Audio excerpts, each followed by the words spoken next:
If you have ever watched a testimonial and thought, looks nice, but I'm not buying it, you're not wrong. Our brains are wired to spot the difference between something performed and something felt. We can tell when someone is saying what they're supposed to say versus speaking from real experience. Trust doesn't come from perfection, it comes from recognition. And the fastest way to lose that trust, make it feel like an ad. That is why my favorite moments are never the perfectly lit ones. They are the shaky breaths, the laugh that surprises someone, the pause before they admit, I didn't think I'd make it here. Those moments cannot be scripted. You can only create the conditions for them. Long before Share One, I learned this behind the camera with families, founders, and full-on introverts. The magic was never the lens. It was the space we created for people to be honest. You don't need a studio to capture trust. You need a framework that makes people feel safe enough to tell the truth. So the truth can do the selling. This is the spine of what we teach. Every selling story has 3 beats: the struggle, turning point, and transformation. No fancy language, no bullet point victories, just real life in order. When you start with the struggle, avoid generalities. Do not say, I was busy. Say, I refreshed my inbox 100 times and hated opening it. The body remembers specifics like that. Then move to the turning point. Do not say, I hired a coach. Say, I saw a mom like me cry on video, and for the first time, I believed I could change. And finish with the transformation. Do not say, it worked.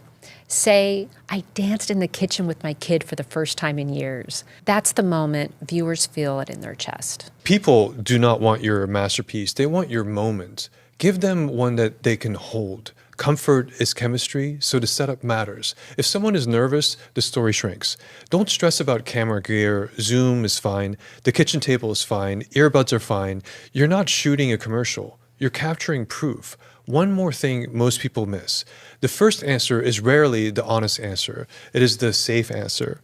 That's why we don't just ask questions, we interview. At Share One, we use honest reporters, people trained to listen, follow the thread, and dig where the story actually lives. After the first response, we go one layer deeper. What did that cost you? Who else felt this? What were you afraid to say out loud at the time? The second and third layer is where the line lives that everyone remembers. The truth does not need polish or persuasion. It sells itself the moment that you stop treating it like an ad and start treating it like a story worth uncovering. One of my favorite rhythms when working with clients is surprisingly simple. I ask them to describe a Tuesday before they worked with you, then the Tuesday now. That contrast tells a story better than any script ever could. Let me give you something that you can use immediately. We call it the coffee warm-up plus the 90-second script. It gets shy clients talking like humans in under 5 minutes on Zoom. Start off record with 2 questions. What almost made you cancel today? And what do you hope someone gets from your story? Then record in 90 seconds. Before, if we had met 6 months earlier, what would I have seen or heard in your life? Turning point. What made you try this instead of quitting?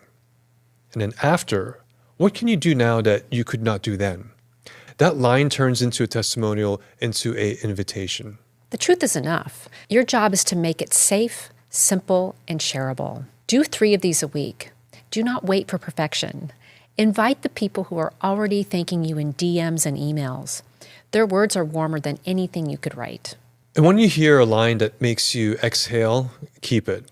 That's the headline. That's the ad. That's the clip. The story that sells is not the loudest. It's the one that lets someone breathe and say, that's me. Click below and grab your copy of Unfakeable Marketing.